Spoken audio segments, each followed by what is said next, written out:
Okay, let's get started. Good afternoon, distinguished guests, ladies and gentlemen. Welcome to the Korea Energy Agency's Deep Dive Workshop at the Asia Clean Energy Forum 2026.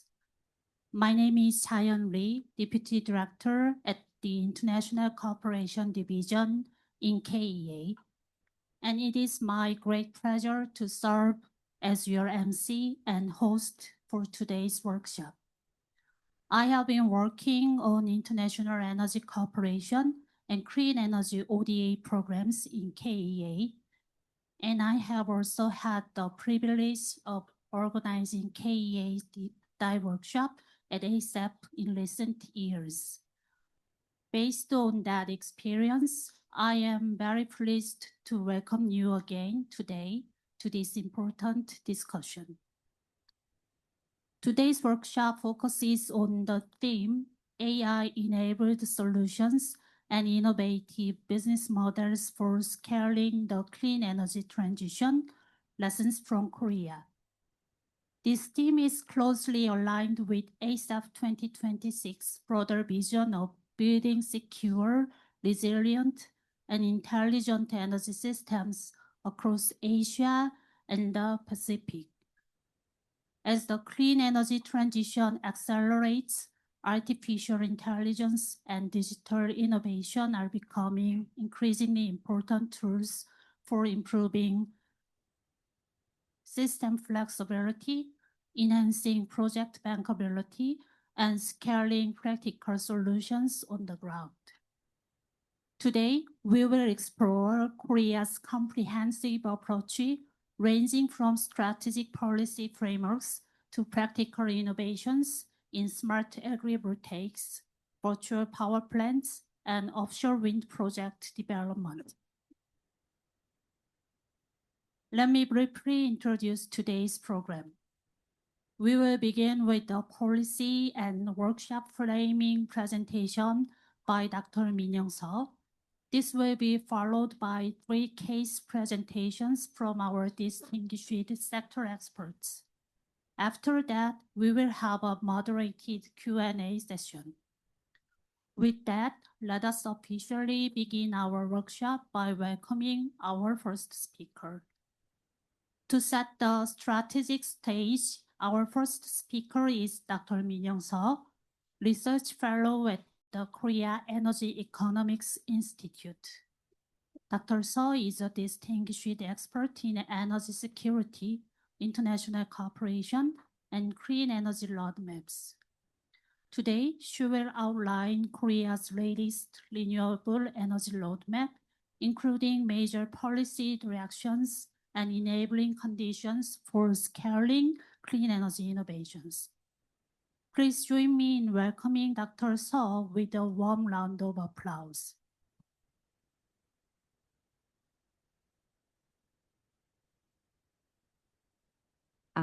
Thank you very much, Ms. Lee, for your kind introduction. Good afternoon, everyone. As introduced, my name is Min-young Seo. I'm Research Fellow at Korea Energy Economics Institute. And I would like to thank you to ADB and Korea Energy Agency and Korea Plant Industry Association for inviting me to open the Korean session. And I will set the policy stage for the 3 case studies that will follow on agrivoltaic, virtual power plants, and offshore wind. So let me start with the main message of today's session. So Korea's clean energy transition is no longer only about adding more renewable energy capacity.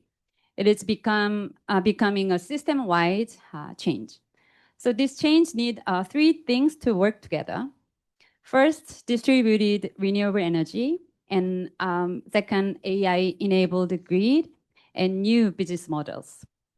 So this workshop is built around 3 policy questions.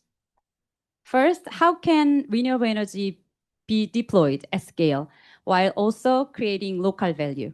So you can hear the answer from envelopes on agrivoltaic.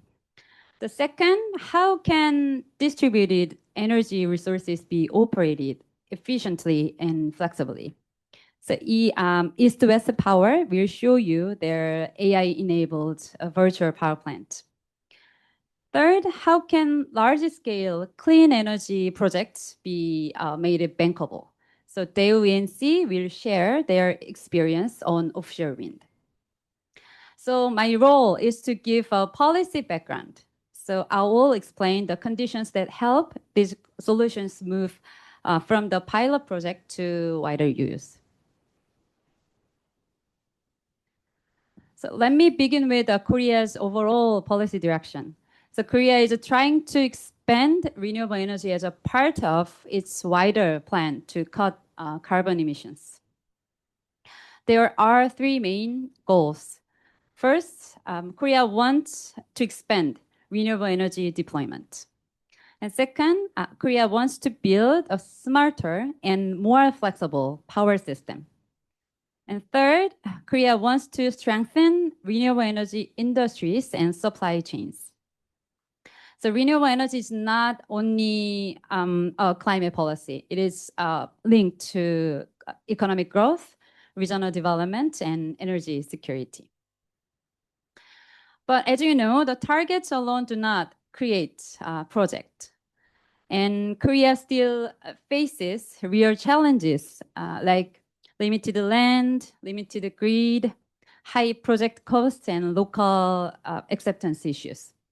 So the current policy focus on basic conditions, better land and permit rules, and stronger grid, better market design, and stronger industries. So let me start with solar power.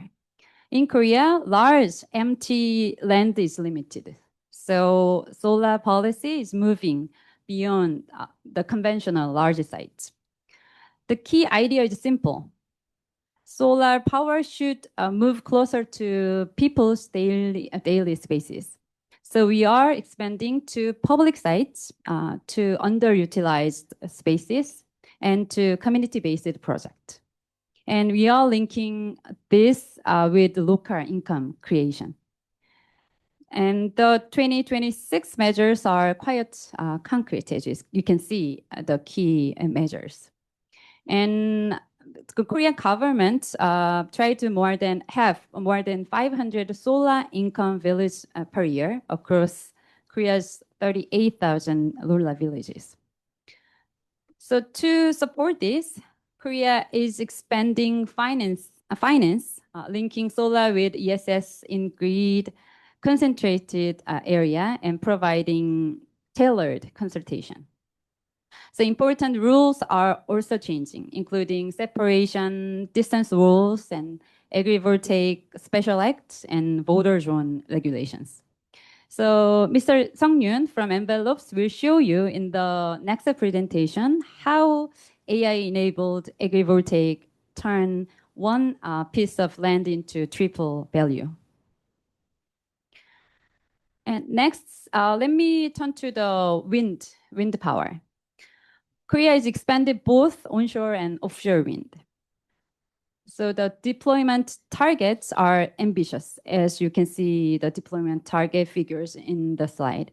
So offshore wind is positioned as a major future growth area for Korea. And for offshore wind, the key issue is not only the resource potential. The key issue is whether project can be bankable. So this requires many things: faster permits, better port and vessel infrastructure, and reliable engineering data, and public finance and strong supply chain. And Korea is building these conditions through a whole of government one-stop support system, better use of national wind data, and port and vessel investment in public finance, such as a National Growth Fund. This connect to the offshore wind bankability discussion later. So Mr. Hyun-soo Park from Daewoo ENC will explain how integrated EPC solutions and finance can make offshore wind bankable. generation is only half of the story, and the other half is greed. So Korea is moving from one way to central power system to more flexible and distributed system. Korea calls this direction the energy highway. The energy highway is not only the transmission project, it is wider policy package for renewable energy era.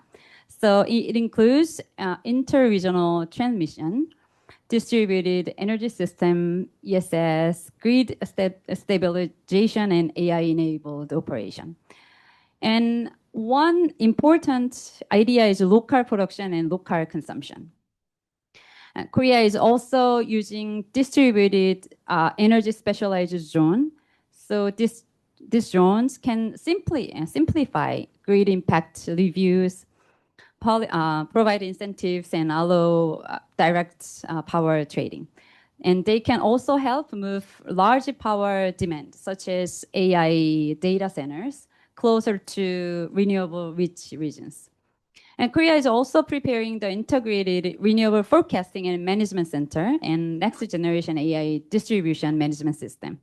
This is why Energy Highway is closely linked to BPP topic later. So Ms. Soo-jung Lee from EWP will go deeper into AI-enabled virtual power plant, which sits right at the heart of this Energy Highway. And targets and grid are not just enough. So renewable energy must also become more competitive in the market. And Korea is shifting the renewable portfolio standard, RPS, toward comparative bidding in the first half of 2026. That this means the price competition will become more important. And Korea is also working on planned sites, faster permits, guarantees, and loans to reduce project risk. And you can see in the slide, this slide shows the Korea's cost targets for 2030, and these are based on the auction price. And Korea is also introducing new market tools. One example can be the semi-central dispatch system for renewables. And it provides compensation when renewable generators agree in advance to curtail outputs during high output seasons. Another example is demand side of flexibility, including heat pump, ESS, and V2G. So the message is clear, flexibility has value. And what does this look like in practice? So Korea is testing these policy ideas through several leading models. First, Gapado Island shows the island and microgrid models. It combines wind, solar, ESS, and energy management system. And it also used AI-based demand management with distributed microgrid. And it can be useful for islands and remote communities in Asia and the Pacific. Second, Jeju Island case. Jeju Island is Korea's main testbed for renewable integration.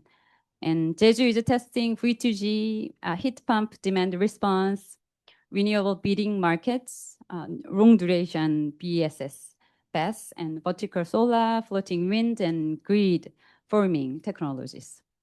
And third, public institutions are helping create early demand. All 88 public institutions are joining KRE 100. So public buildings, rooftops, parking lots, and other spaces are also being used for the renewable energy deployment. So these examples show that policy, technology, and business model must be in the real places, not only on the paper. And let me briefly cover the industrial side. This slide supports the main story, so I'll move very quickly. So policy alone cannot deliver the transition. So industries and supply chains also matter. And Korea is expanding tax incentives for renewable investment. Production tax incentives is also under review. And public support for deployment, loans, and R&D is being expanded to around 1.5 trillion Korean won in 2026. And Korea is also supporting key infrastructure industries such as inverters, AMI, and VPP platforms. The main technology priorities are tandem solar modules, large wind turbines, ESS and VPPS, and digital grid technologies. The goal is not only to build the Korean market, it also supports partnership with other countries in the region.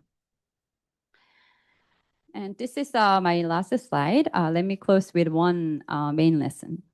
So Korea's experiences show that renewable energy transition needs more than capacity targets. It needs stronger infrastructure, smarter market design, and practical models that can work in real communities and real markets. So the message is not Korea's model should be copied exactly.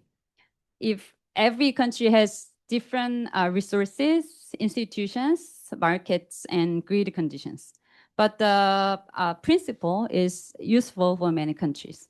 So renewable energy targets, grid planning, market reform, finance, and local implementation should be designed together from the beginning. And this is policy foundation for scaling AI-enabled clean energy solutions.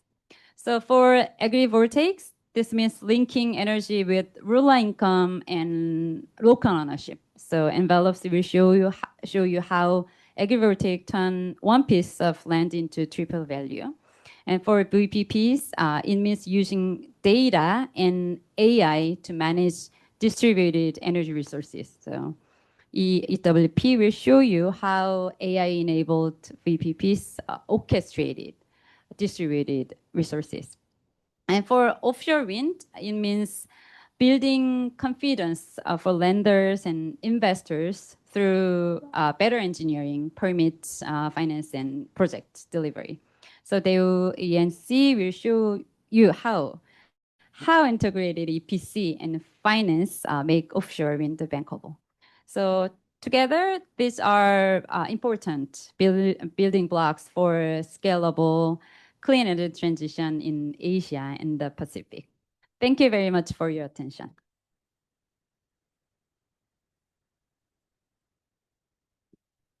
Thank you very much, Dr. Seo, for that insightful policy framing.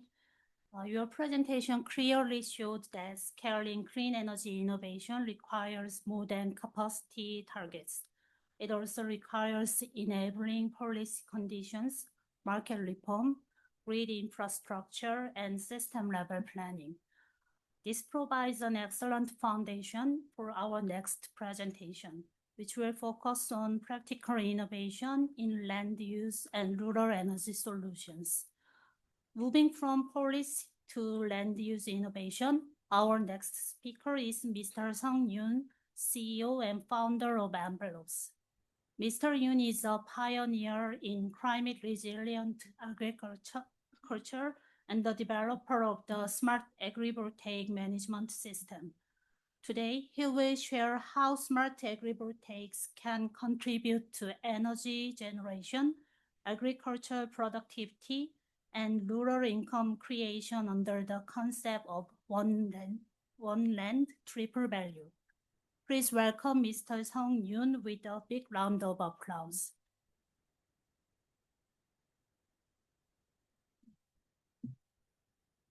Hello, my name is Sung Yoon from Envelopes. It's really great meeting you and then the honor to be here. And as Dr. Seo and Ms. Lee pointed out, that I will be discussing about agrivoltaics, how this land can be used more efficiently and then create not only one value, but triple value after all. So actually, back in 2018, I first encountered what agrivoltaic is. And then after that, since I fell in love with it, so Since then, I've been developing this agrivoltaic project in many countries, actually including Indonesia, Vietnam, Uzbekistan, and so on. So, and then I realized that it only not only create like mitigation impacts, but adaptation impact as well. And then with a certain model of the business model, it can create a good ownership structure, which makes this project more sustainable. So I'll be introducing you this model. So conventional solar, as you can see in this video, it's a great solution for mitigation aspect. But as Dr. So pointed out that with the limited land, especially in South Korea and many countries, usually this accessible land with a flat area and then has some access to the road and grid, usually already occupied with the residential area, industrial area, and so on. But if you utilize this only conventional solar system, what if you occupy this agricultural land and they install this solar system, this agricultural value disappears, meaning that another big important question of this climate change is agricultural area. You'll be killing this agricultural area. So what would be the solution? You can actually install this agrivoltaic over farmland, and then you can make the double income generation from the solar and crop cultivation as well. But what if we do more effort, put more effort to create more value, to more income for the community, and then it will become more scalable and adaptable to the communities, and then it can be more sustainable in a long run. So, next slide. So this shows our agrivoltaic project in Fiji, which was approved by the Green Climate Fund back in 2020. And then actually this Korean Energy Agency has funded for this pilot model, 200 kilowatt agrivoltaic. And we've been actually testing with the KOICA, our aid agency, the 14 different crops growing under this agrivoltaic. So agrivoltaic is basically, you can highly elevate compared to the conventional solar to grow the crops, and then actually you can design more sophisticatedly to grow these crops better than open field farming. And this vanilla actually creates the income value around $800 per kilo. So you will not be only depending on the income from the solar generation, but this agricultural income can be also very significant for the communities. So starting from the energy company ourselves, actually we are now becoming the agriculture company, and this left side, our farming manager, Mr. Adura, we are hired him to sustainably manage this cropland together. And so we actually provide these three distinctive solution. First one is the designing this agrivoltaic, because if you design incorrectly for the crop or for the environment, you can actually kill the yield of this agricultural production. So you have to design very carefully in terms of the height, the angle of the panel, and also the width between the columns and so on. And second one is our AI system that we can change this panel angle in accordance to the weather condition and then crop condition, so that actually we can provide a better microclimate for the crops. And third one is our smart farming service. Actually, this service is targeted for Korea case, because in Korea, the agricultural sector is actually in danger. So people are getting old and then they try to leave the agricultural farming land. So there should be someone who take care of the agriculture side in Korea for agrivoltaic service. So we've been implementing many agrivoltaic projects, Fiji, Indonesia, Vietnam, and Jamaica, and also we have 21 sites in South Korea. And South Korea one, the target crop is the rice usually, and then recently, as Dr. Sa pointed out, that we passed the special law to allow this agrivoltaic over farmland more than 25 years. So our approach, our philosophy for agrivoltaic is focused on agriculture. If you damage the agriculture with agrivoltaic, I don't think it's sustainable. And as you know that because of the climate change, this coffee price, cacao price, various crop prices are getting increased, and it will be worsened as time goes by because of the climate change. And then the big challenge for agriculture is temperature, water, and the energy to actually pump the water. So how can it solve this problem? So agrivoltaic actually can be a great solution to mitigate this kind of issues, because if you install properly, you can actually reduce the temperature on the agrivoltaic, and you can increase the water efficiency because of the soil moisture evaporation will be minimized with agrivoltaics. And there can be various climate adaptive impact, not only for the temperature, but in Korea, like during the winter, we have a lot of frost damage for the farmland. Actually, it can protect also frost damage as well. So this kind of agrivoltaic, if properly designed, properly implemented, can create a great value for the farmland. So in Italy or Colorado in United States and so on, they are utilizing this as the agricultural adaptive technology, not just the energy generation technology, because it can actually create a great smart farming impact for the crops. But if you design this agrivoltaic wrongly, and then if it's a fixed type, what if this climate change provide different climate condition? And what if the farmer wants to change the crop different from the current one? And then it'll be less adaptable if fixed type is installed. So if you install the actually panel angle changing type, like a dynamic agrivoltaic, and can adapt this to the different situations, so on. So our company developed this AI technology to analyze this microclimate data, crop growth data, and then with the installed sensor, we can collect the data and to analyze it, and the AI can decide what is the best tilt of this panel so that we can provide the best condition in accordance to the weather condition, the sensor data, and also crop condition as well, so that we can actually maximize the crop yield underneath of the agrivoltaics. And these are the case in Indonesia, and we installed these various sensors to train our AI algorithm. And this is actually funded by the Korea Energy Agency and then East West Power together with us. And this is the ceremony. And as you can see, actually there should be a video changing the panel angle, but it's not working, so I just skip it. And not only that, if you can see this e-bike and the charging station, the most important thing in the rural area, usually in developing country, sometimes power is not accessible. So utilizing this agrivoltaic as a power source to charge these e-mobilities or greenhouse, smart farm, or agro components can actually increase the value of the agriculture component, and then to increase the income for the communities as well.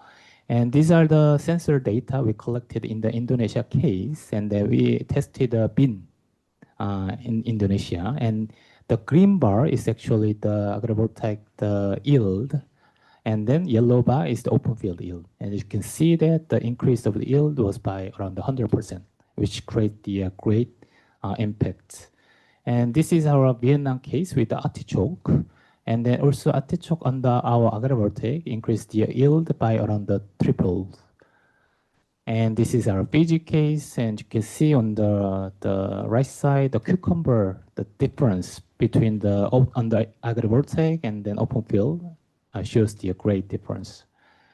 So our, with the lesson learned and then many case study and the feasibility study we've done with the GGGI and then the stakeholder agency, we have created the concept of the agrivoltaic nexus model, especially for the rural area where the energy access is limited.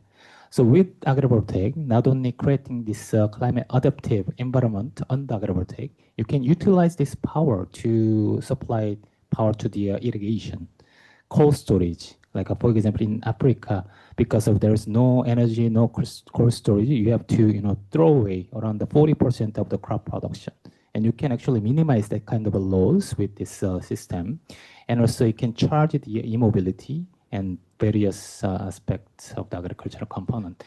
And this is our study case with the GGGI for Ethiopia case. So Ethiopia facing a lot of drought and the high heat. And then they need a lot of irrigation for agricultural production. And Ethiopia actually depends on around the 40% of their economy in agriculture. So with this climate change, their economy is at high risk. So utilizing this agrivoltaic, and then with the 2.5 megawatt agrivoltaic supplying energy to the 500 hectare for irrigation can actually create very great value for climate adaptive solution. And it can also supply for the cold storage, processing, and so on, so that actually the community can increase their value for their crop and then increase their income, which means it can become more sustainable. And for Ethiopia case, with our simulation study, with compared to the dry season and wet season for the production of the agricultural component with irrigation, actually the yield can increase around the 2 to 4 times higher with normal case compared to the normal case situation. And then if you build this agrivoltaic in Ethiopia, actually you can increase the yield compared to the open field farming by around the 10 to 20%. And another, the most important aspect is the actually profit. If there is no profit on the project, I don't believe that it's sustainable unless you just keep providing the grant. So we are trying to create the viable business model. And then, so Ethiopia case with the added value with this agrivoltaic can create various revenue stream for the crop cultivation with the cold storage and processing higher value, the crop selling with the energy supply together. And then it can, actually create a good investment return. And then the return can be 7 years. And with this profit, the community can manage and operate this system for a long run. And what if the Uzbekistan case, the RLC is actually being dried out? And then one of the big reasons is not just the climate change, but also this cotton industry, because cotton consumes a lot of water. And this is actually the satellite picture of the RLC, and you can see the big difference. But what if you install this agrivoltaic over the cotton land, can actually reduce the water use and then increase the climate adaptability for the cottons. And the India case also shows that with this agrivoltaic, if you install over the cotton, it can increase the yield by 10 to 20% and increase the water efficiency by 18 to 42%, showing the great impacts. So actually, we have designed this agrivoltaic cotton application. We are calling it the carbon-free cotton farming in Uzbekistan. Actually, this project has been approved by the Ministry of Climate Change and Environment and Energy to start the pre-feasibility study for the ODA project to be installed in the Tashkent University in the campus. And after this 1 megawatt pilot case, we are trying to develop ITMO project, which means that the some carbon credit can be coming into Korea. And in return, we can bring the private investment to the Uzbekistan and also the carbon reduction impact for the Uzbekistan government. And with this kind of a scheme, the Korea government actually provide around the 40% of this project cost, making this project more viable. But the last point I'd like to discuss is the sustainability of the project. As I mentioned, that if there's no clear ownership, no clear profit, this kind of project can eventually fail. And this is the picture we took in the Tuvalu for the solar irrigation facility. Like within a year, it was like this. So some ODA project has problem with this long run operation. So we have to think about how we can provide a clear ownership and then clear profit. And this is the Korea government's model case in Guyangli in South Korea, as you can call it solar income village model, that the government can provide a loan and install this system, and then this system can be owned by the community cooperative. And then because of the profit generated from this solar, they can actually sustainably operate this power plant, and they get lots of benefits. So this 1 megawatt system with around the $1 million investment, and then with a loan scheme together from the government, this village can enjoy multiple benefits. So this village now enjoying free daily lunch, and then also free village bus and so on. And then this became the model case of the South Korea for the solar income village model. And with this best practice, this model is adapted to our policy in the government. And then the government now is trying to utilize around the 2,500 plus implementation of this project for each village. So by 2030, the Korean government is pushing for more than 2,500 solar income village. And then this corporate for each village can own and operate, enjoy the profit from the solar generation. And because of there is a profit for each individual of the community, they are motivated to implement this project. So with this model case, I believe that not only we can create double value, energy and food, but the clear ownership and clear profit can create this project more sustainable manner. So I think this way we can create the three values. Thank you very much.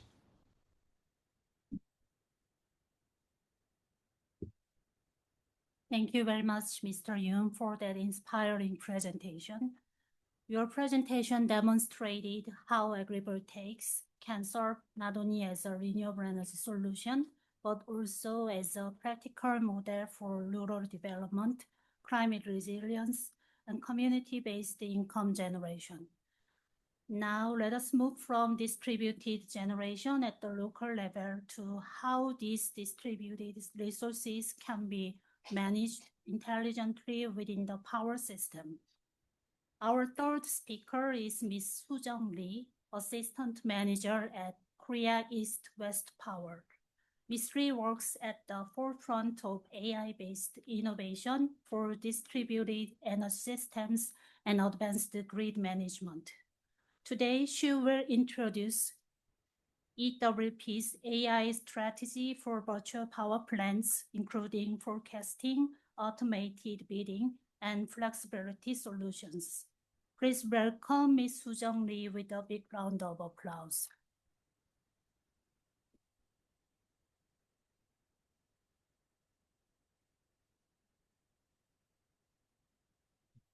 Good afternoon, ladies and gentlemen. I'm Soo-Jung Lee from Korean East West Power, and it's a great honor to be here and meet energy experts from around the world.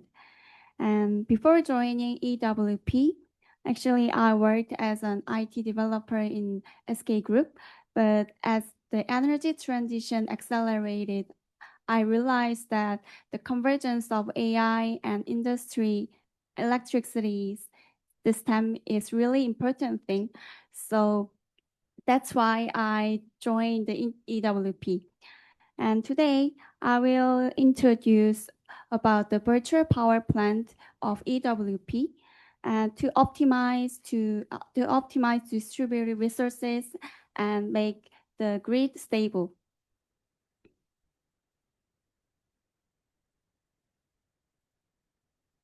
Yeah.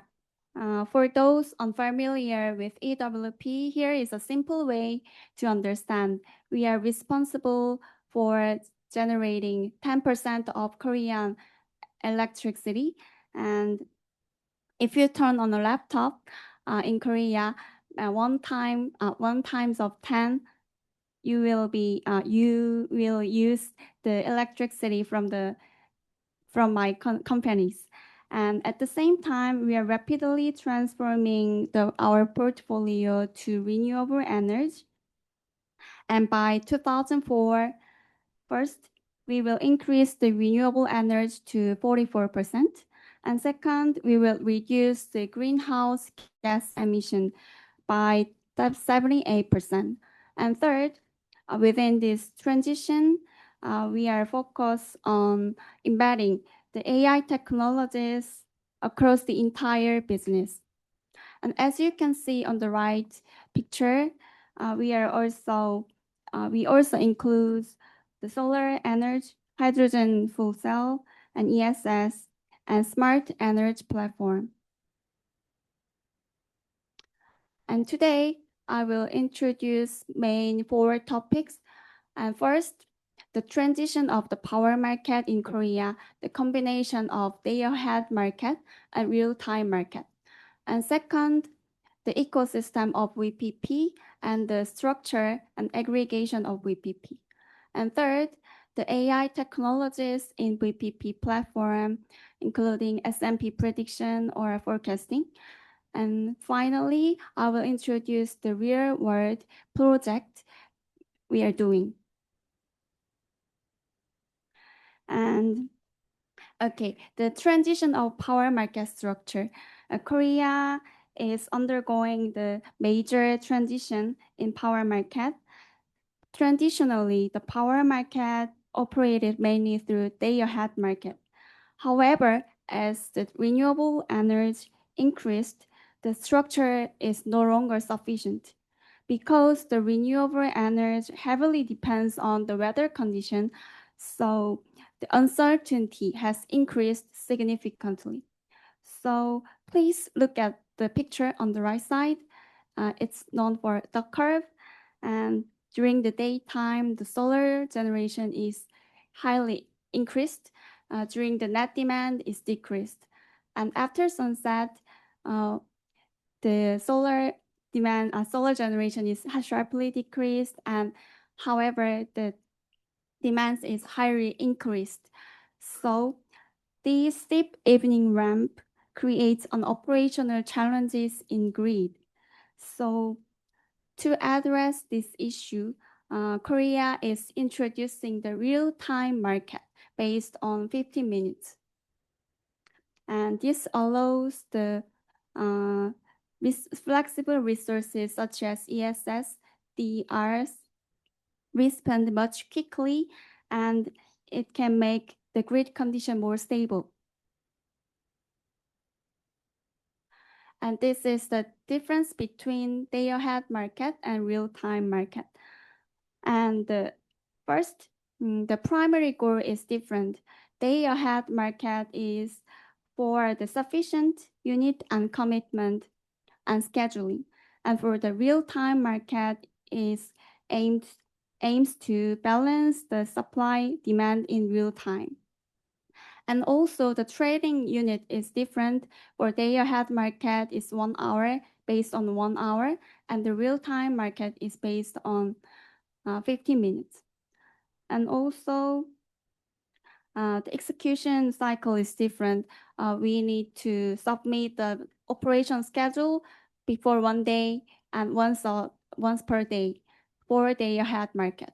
And for real-time market, every 15 minutes we can revise and update our operational scheduling until 75 minutes before.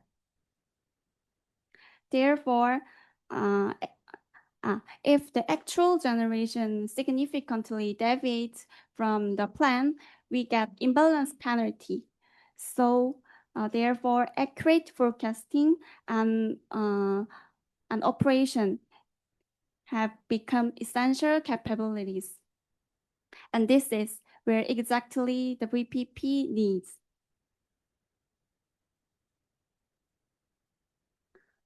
And this is the ecosystem of VPP. And virtual power plant is a platform that aggregates distributed energy and into a single and controllable system. And the ecosystem of VPP is including the power plant, small-scale power plants such as solar energy and ESS and wind turbine, and also it includes the main engine of the VPP platform. The brain of VPP platform is including the forecasting, the prediction generation, and optimization for market strategy, and third, the dispatching system for real-time control.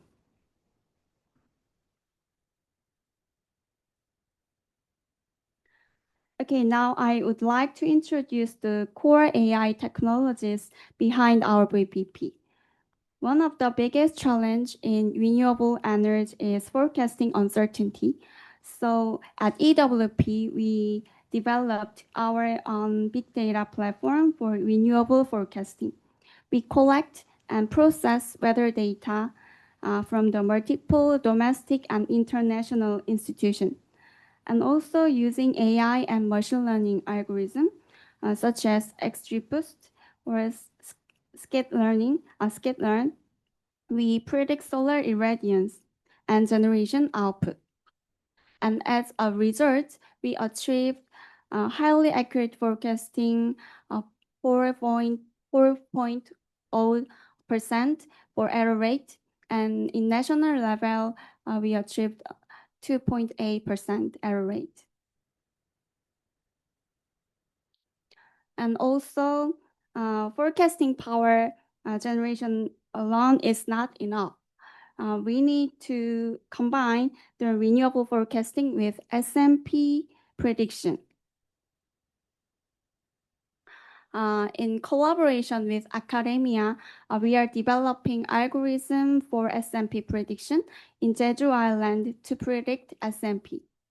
We need data, something like the weather data and the full cost data and the power supply for capabilities, and also time features such as seasonal characteristic. And recently, due to the increases of power generation, minus SMP is occurring frequently.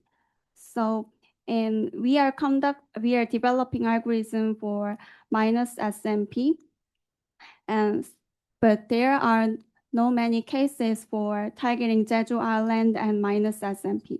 So this study is conducting an in-depth investigation into minus SMP during the spring and fall seasons. And also, the ESS operation should be run concurrently. So the optimal bidding cannot be completed with ESS. So based on SMP prediction, VPP needs to operate ESS to maximize operational revenue. For example, when the electricity power increases, we charge electricity into the ESS, and when the prices decrease, the ESS discharge the electricity to the grid. And also, we can maximize the profit through the overbidding by fully utilizing the imbalance penalty that allowed tolerance. In addition, we can continuously revise the market bids based on the updated condition.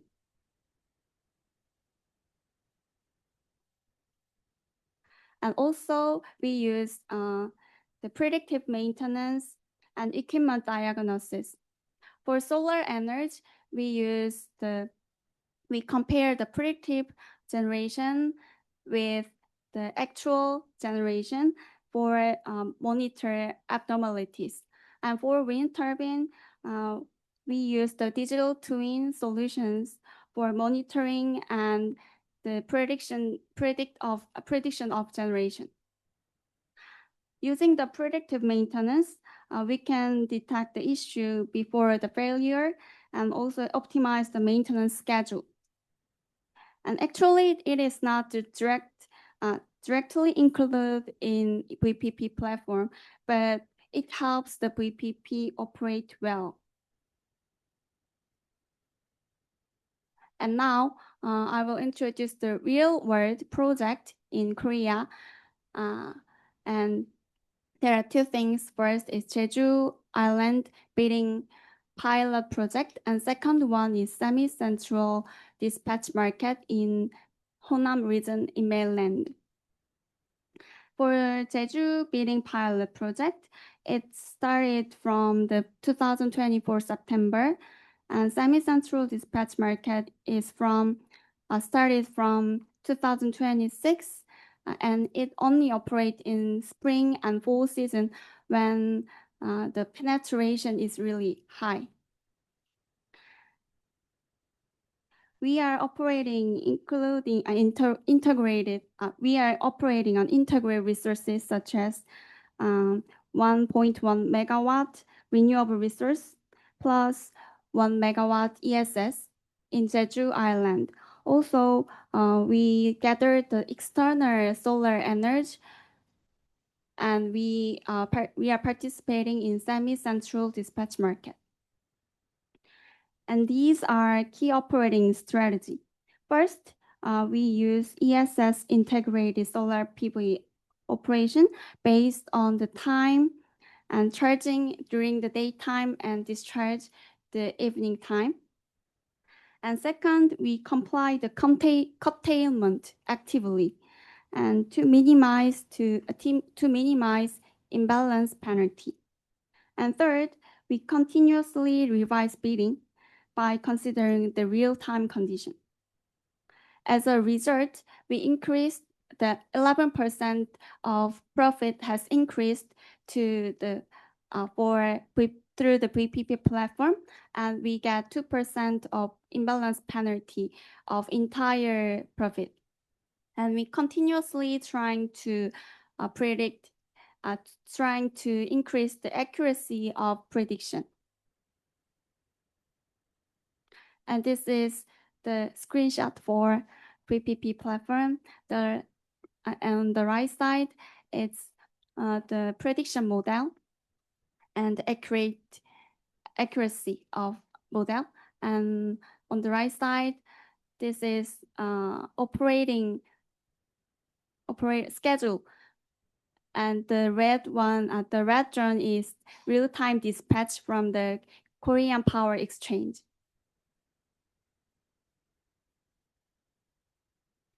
And third, we are also participating a Korean-German joint research project as a demonstration agency. This project aims to expand the operation of VPP across the entire Korean power grid, targeting various resources.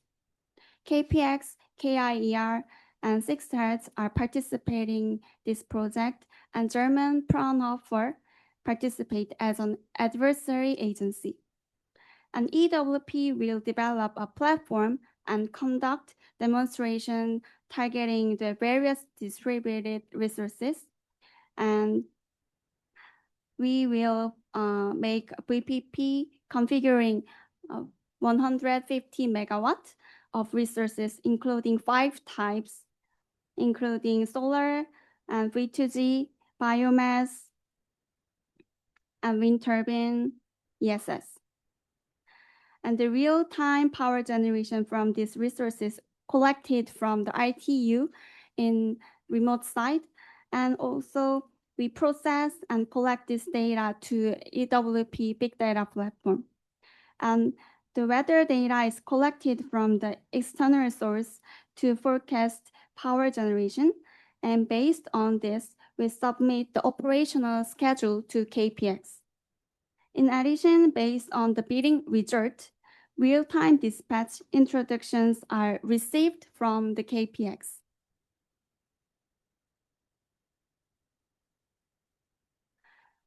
And although it is not an actual feature of VPP platform, we also concentrating on V2G. And the Korean government will deploy EVs until EVs 4.2 million of EVs and by 2030. So if only 10% of EVs will participate in this VPP, we can secure the 4 gigawatt power plant. It's like 4 nuclear power plant. So we are also conducting research, the AI models for demanding charging demand forecasting model. And lessons learned. I think there are 3 lessons learned from the VPP implement. The policy comes first and technology follows. And second, high quality of data is the foundation of AI model. So we need to get high quality data from the real-time facilities and the monitoring system. And third, diversification of flexibility like V2G or ESS. And AI can help us to resolve uncertainty and make the market intelligent and also reliable. It can provide reliability for flexibility for facilities. And this is all for my presentation. Thank you very much for your attention. Thank you very much, Ms. Lee, for that excellent presentation. Now let us expand our discussion to large-scale renewable energy infrastructure, particularly offshore wind. Our final speaker is Mr. Hyun-Soo Park, Plant R&D Team Leader at Daewoo Engineering and Construction. Mr. Park has extensive expertise in large-scale offshore wind EPC execution, floating platform design, and AI-driven project risk management. Today, he will present how integrated engineering, certified floating technologies, and digital solutions can strengthen the bankability of offshore wind projects across Asia. Please join me in welcoming Mr. Hyun-Soo Park with a big round of applause. Thank you. Good afternoon, everyone. My name is Hyun-Soo Park, and I'm the Plant R&D Team Leader at Daewoo E&C in South Korea. Today, I will talk about how we make offshore wind project more bankable. This presentation was prepared together with the Korea Energy Agency and the Korea Plant Industry Association. Thank you for you having me. Today, I will cover 4 topics. First, our 50 years of offshore experience. Second, why floating wind is the only path forward for Asia. Third, the floating platform and analysis tools we developed. And finally, how AI makes our project smarter. Let's get started. Let me start with the market. The Asia Pacific region has a target pipeline of over 263 gigawatts of offshore wind. South Korea alone is targeting 10.5 gigawatts by 2030, a 30 times increase from today. Korea's new Offshore Wind Special Act, passed in 2026, cuts permitting time from 10 years down to 6.5 years. The LCOE target is $10 per megawatt hour by 2035. But here is the key point. Average sea depth in Korea, Japan, and Vietnam and Philippines is over 80 meters. Fixed bottom structure won't work. Floating offshore wind is not just one option. It's the only path forward. Why is it difficult to finance floating offshore wind? And there are 4 main barriers. First, unproven technology. Without official certification, banks do not trust the technology, and raising money becomes very hard. Second, OEM dependency. Relying on turbine makers for all structural testing causes delays and means we don't own our own data. Third, complicated permitting. Multi-agency processes have caused delays of 3 to 5 years, increasing risk and cost. Fourth, top cost target. Reaching $10 per megawatt by 2035 requires strong innovation. Today, I will show you how Daewoo E&C is solving all 4 of these problems. Daewoo has been the #1 civil construction company in South Korea for 2 years in a row. Let me show you 3 world-class projects that provide our offshore capabilities. First, the Goga Bridge, the world's first open sea immersed tunnel. 3.7 kilometer long, 48 meters deep, holding 5/6 world record. Second, the Shihwa Lake Tidal Power Plant, the world's largest tidal facilities, generating 254 megawatt. Third, the Alpo Grand Port in Iraq, the world's longest breakwater at 15.5 kilometers, placing 15 million tons of rock. Our principle is simple. If you can build it at sea, you earn credibility in offshore wind.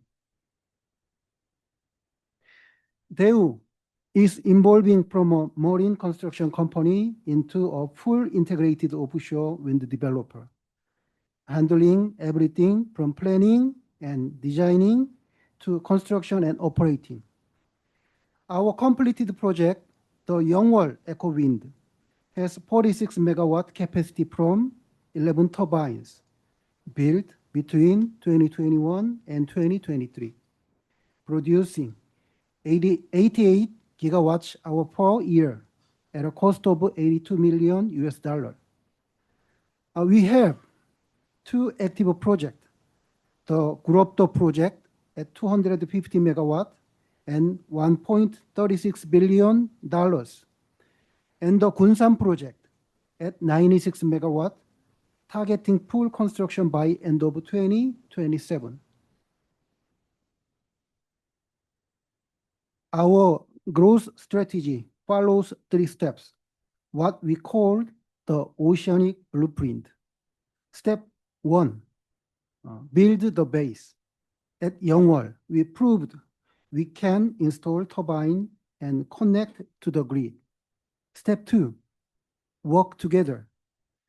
At Gurupdo and Gunsan, we are managing Korean permits and communities engagement, individual experience. Step 3, go floating. We are now planning 351 megawatts of floating wind farms in Korea's West and South Sea. Every step makes us stronger. Floating offshore wind design come down to 3 steps. First, selecting the right foundation, the type of a floating platform, the size, safety, cost, and bankability. Second, designing the mooring system, the anchor that keeps the platform in place, requiring very precise engineering. Third, integrating the turbine and tower. The platform, tower, and control system must work as one, because platform motion directly affects turbine performance. Most importantly, because we build our own design tool, we don't have to wait for turbine makers. This independence gets projects funded faster. Daewoo has developed 2 floating platforms. Our first is M-SPA, a hybrid semi-submersible and SPA design. In 2024, it received DNV certification, critical for investor trust. Built with a monobase wind for 15 megawatt turbine, M-SPA can handle water deeper than 100 meter, 12 meter waves, and 61 meter per second winds. Our second is CFDS, concrete filled double skin, designed for turbine of 22 megawatts or larger. By using concrete instead of steel, we reduce cost by up to 20%. And any country can build it locally using their own materials. This platform is backed by Korean government research program. Our biggest technical advantage is ILA, integrated load analysis. The traditional approach, companies rely on turbine makers to test structural load from wind and waves. This creates delay, and the company never own their data. The result is delayed financing and higher risk. Banks doesn't like uncertainty.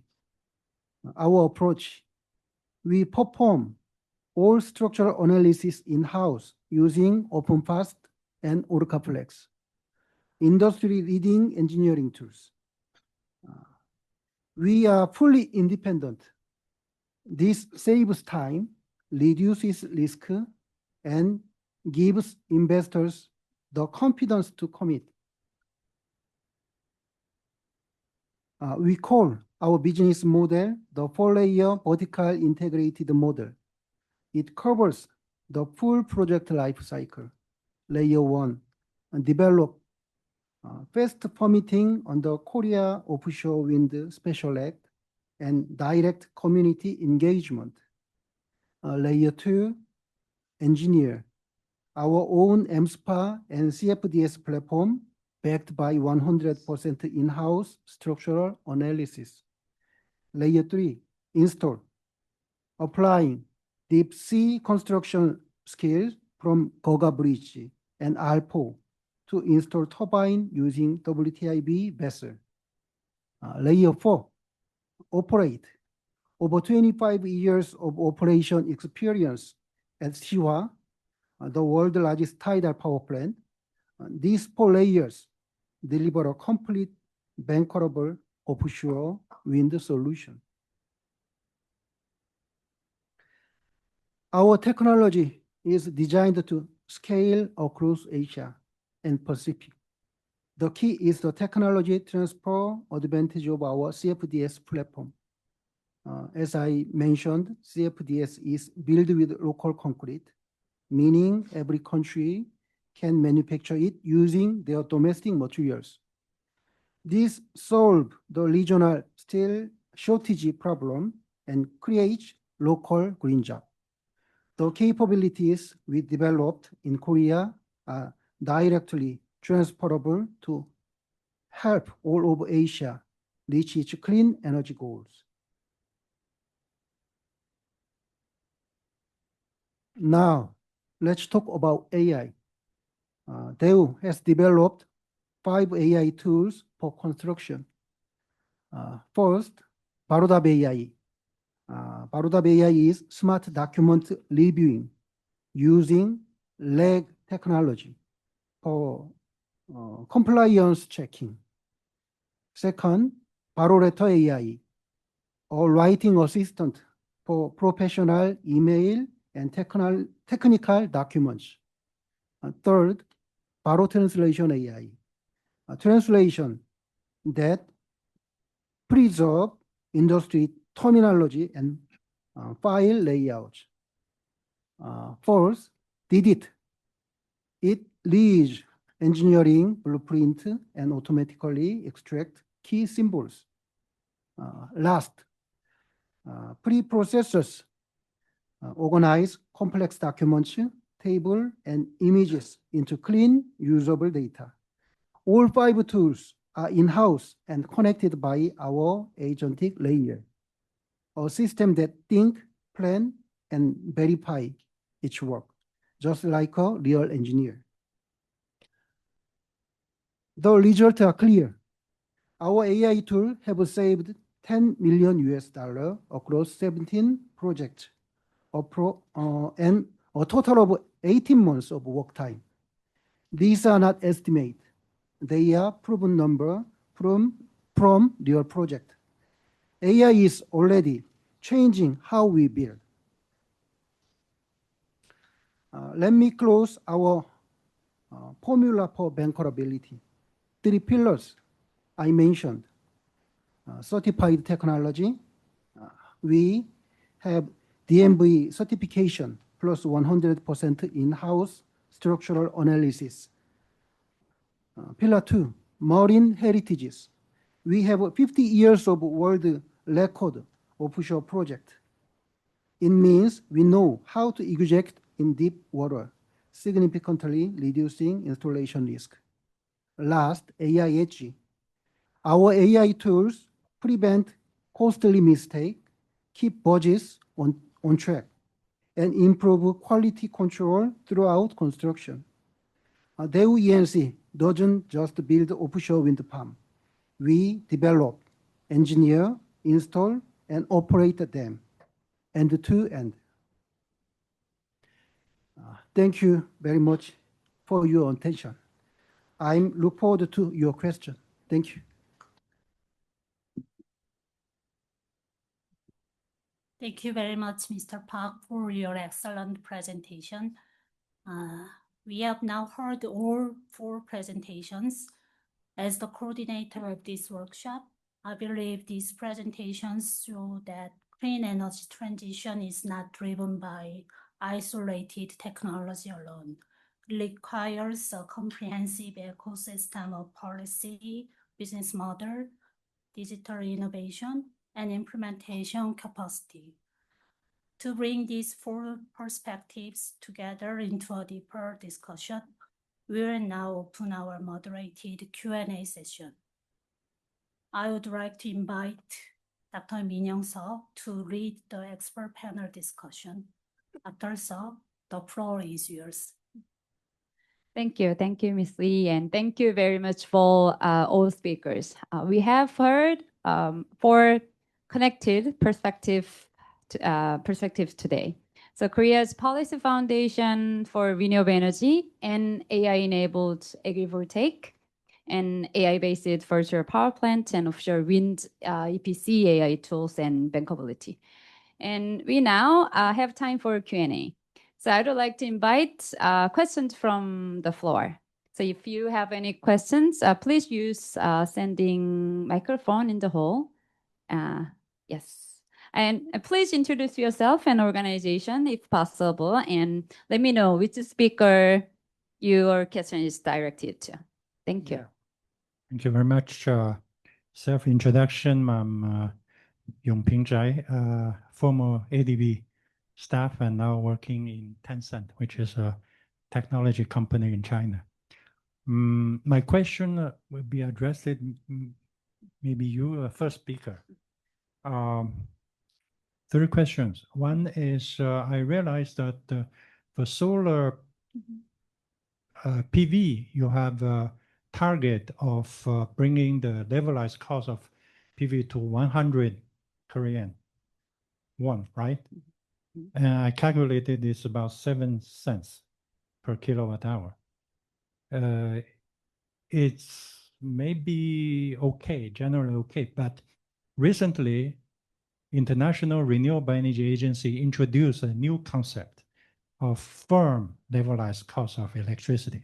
The difference being you have to make sure that your solar will provide the electricity 95% of the time and above. So that's firm levelized cost of electricity. Considering that, I think 100 Korean won is expensive. So whether your target is not ambitious enough, that's one question. So whether you can bring the costs lower, that's first question. Second question is about whether you have island in Korea. Do you have experience of bringing the share of renewable energy for power generation to 50% or 60% or even higher, even 100%, whether you have any experience or a long, high percentage of renewable energy? That's a second, in island, isolated, great, I understand. And I had another question, I have to find it, yeah. I realize you are going to, you have in the plan, there's a tidal power station and 220 some megawatt. I remember I visited, I'm not sure, Pilba, you were with me, we visited one tidal power in Korea. Yeah, it was built like 15 years ago. It's a quite long time. So we never have, never heard even a new one in the world because the next before Korean one was in France, that's in 66, even longer, old one. So what has changed in tidal power that you bring this project into life? Whether it's technology breakthrough or it's about the ideal location you have just found. I hope there's not too much of these questions. Thank you so much. Thank you very much for your question. Can I collect one or two more questions if you have? Okay. Two more questions maybe. Yes, collect. Okay, my name is Riyas Sangani. I'm representing a company called Vitul Lanka from Sri Lanka. I was following on this agrivoltaic quite interestingly. Two challenges when we tried, we had, and which I thought I'll bring it up and you can maybe give me some guidance on it. One was when you make those panels such at a high level, these panels needs washing or cleaning. How did you manage that? And also you showed that certain increase in revenue through other means of agri income, but also then when you try to raise it so high, believe there's an increase in the capex. So does the capex justify that increase in income? So these are two simple questions. Thank you very much. Thank you for your excellent presentation. I have a question about agrivoltaics also. I would like to know, one of your project is purely funded by the commercial financial institution? Because when I see your presentation, most of your project is ODA grant based. So is viable for the commercial project? That is my question. And then if viable, what is your IRR, like rate? And this like financially viable? Because we are very interesting also this type of a project. I'm from the bank, so agrivoltaic and offshore wind is not in our current portfolio. That's why I'm asking. One more, maybe. Yes. I am Sachin Rawat from India, and my question is for Ms. Lee regarding the EWP project. So in a slide, it was mentioned that AI-based DERs dispatch technology is used. So agent-based models are used to analyze and optimize the interaction amongst the DERs. Could you elaborate a bit more about this? That's my question. How it's done. Thank you.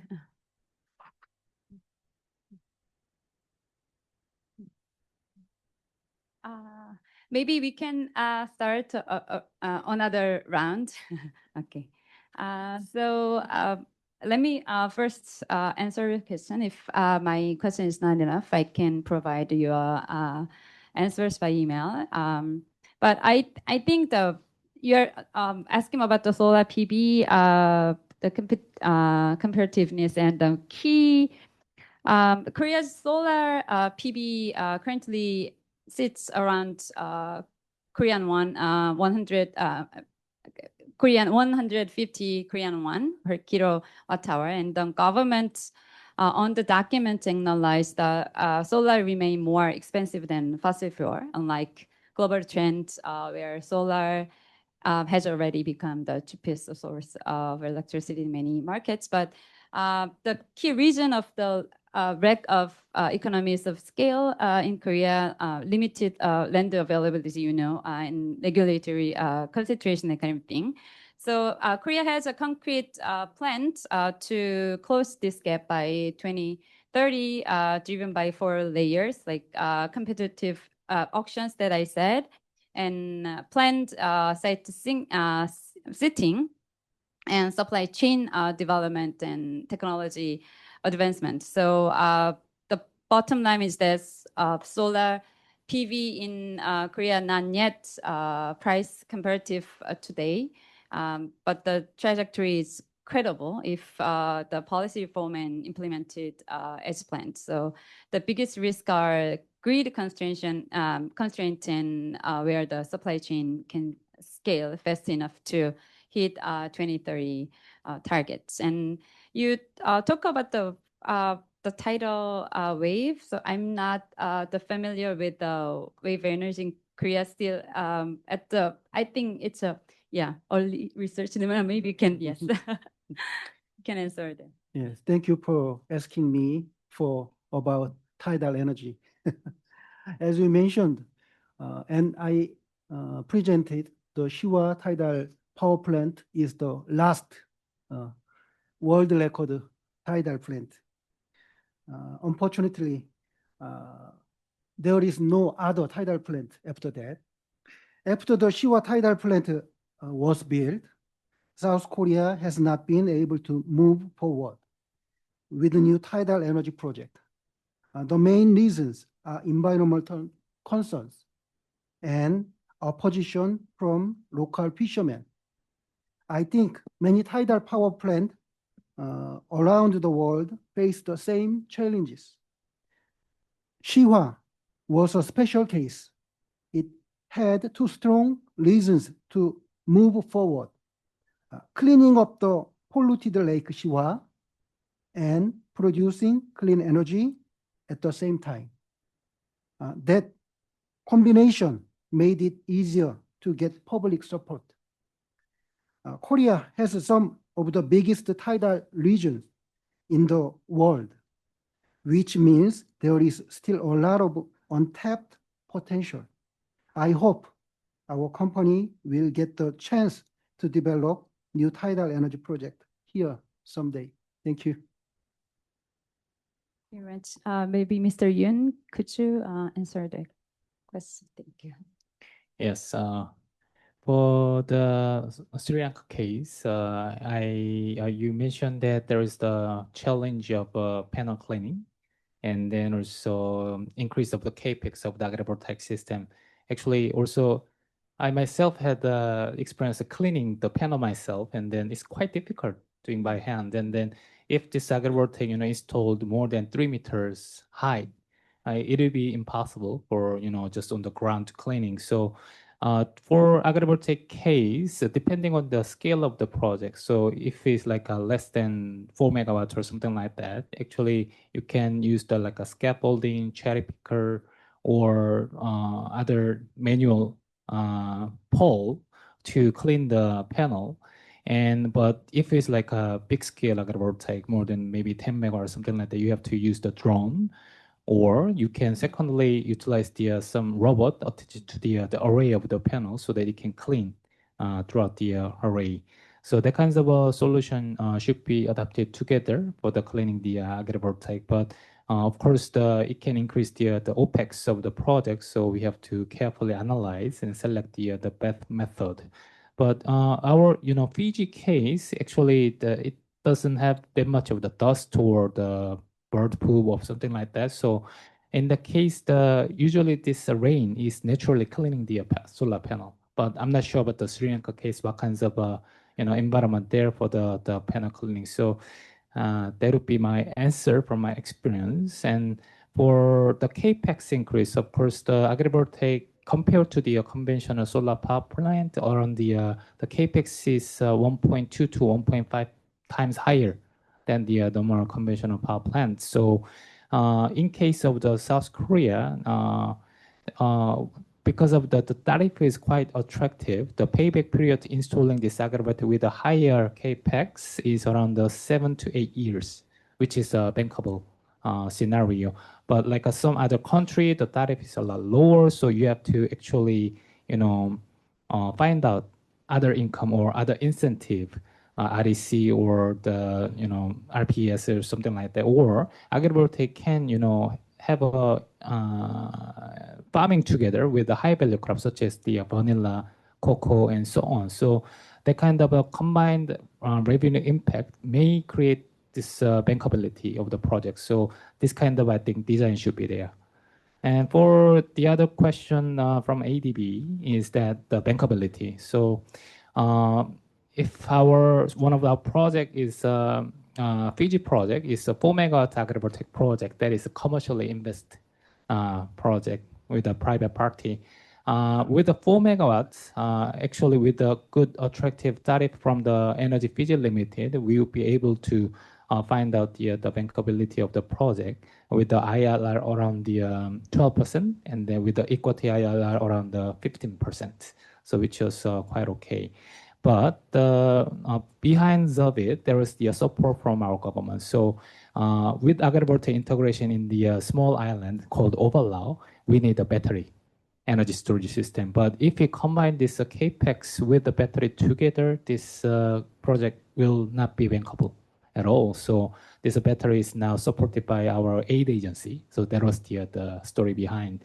So depending on the project, we have to find out the blending financing, the low interest loan, or some subsidies or grant, so that we can design this project that can be privately investable. Thank you. Thank you very much. Ms. Lee, could you answer the question? Thank you. Yeah, you asked about the real-time dispatch, and there are many things, but first of all, we need IoT and LTE technologies to do the real-time dispatch to each facilities. And second, when the KPX give us real-time dispatch, it depends on a VPP group, not depends on each distributed resources. So we need to allocate the amount of real-time dispatch depends on each facility's conditions. For example, some solar power generation has ESS, and the one of solar generation don't have ESS. So we consider each condition of the facilities and allocate proper amount of the real-time dispatch.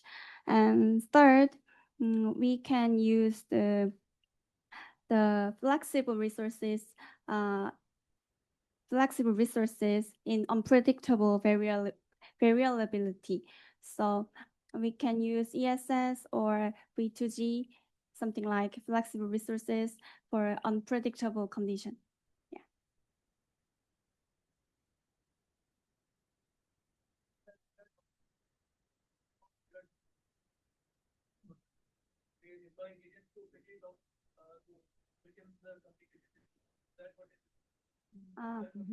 So we can monitor the real-time conditions and generations across the entire VPP resources, solar generation, wind power, and V2G charging demand, also like that. So we conclude the entire generation and allocate the amount of dispatch.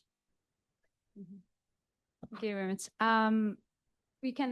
We have 4 more minutes, 3 more minutes. So could you? There was a okay. There was a questions. Okay. Good afternoon. Thank you very much. I'm Joseph Kachalian from Manila. I'm from the EMERHUB Group. My question is about voltaics and VPPs. For the VPPs, how does the VPPs maintain reliability when AI predictions for renewable generation or demand are inaccurate? For the agrivoltaic, could you cite examples that agrivoltaics is much more profitable than regular traditional farming or regular solar powered farming solutions? Thank you very much. So first question goes to Ms. Lee, and second question goes to Mr. Yoon, and maybe final question from you. Yeah. Okay.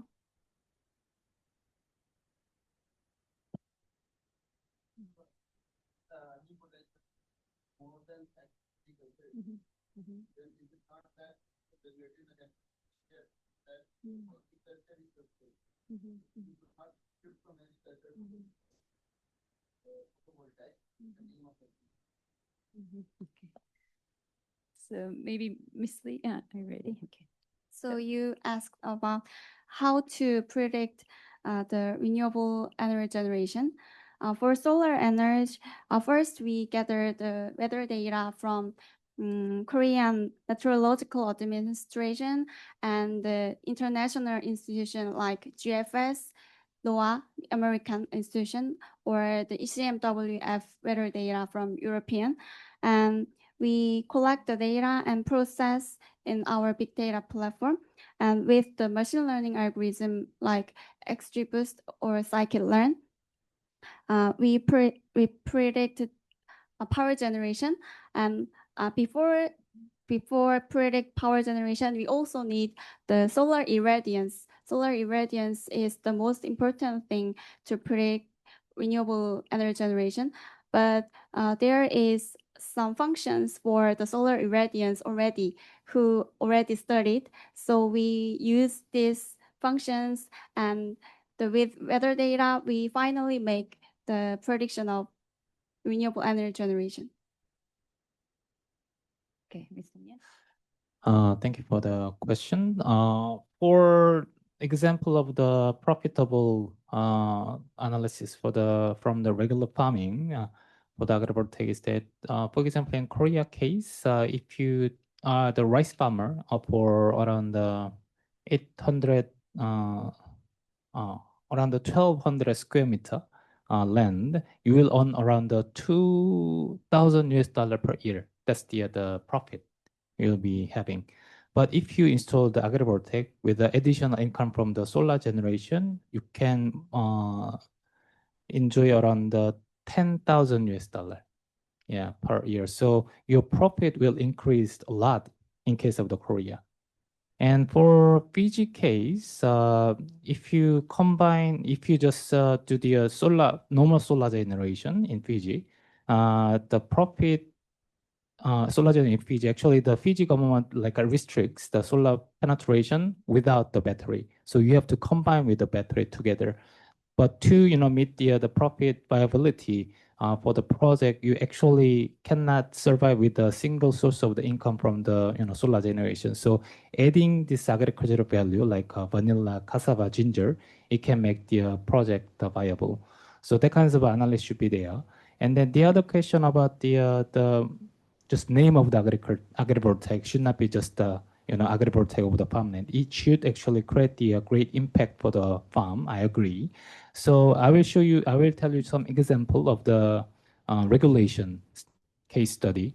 So regulation of the country for agrivoltaic is very important. So for example, Japan case.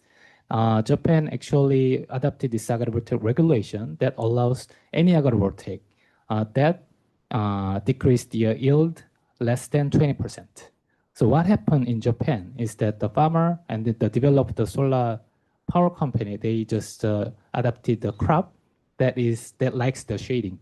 So it kind of focused on the solar generation, not the farming. So in Korea, we started adopting the regulation that shading ratio compared to the open field farming is 30% or less. But what happened is that with the solar system with the 30% and or less, cannot adopt the shading liking the crop. So that is the other side effect. So in France case, actually, France sees the agrivoltaic as the climate adaptive technology rather than the generation technology. So they are having this dynamic technology or so on, showing the great impact for the wineries and other farmlands. So I think we should, pursue toward to the France regulation. That's my answer. Thank you. Okay, thank you. Thank you very much. So I think that concludes our session. Thank you again to all speakers and participants for your active participation. Thank you.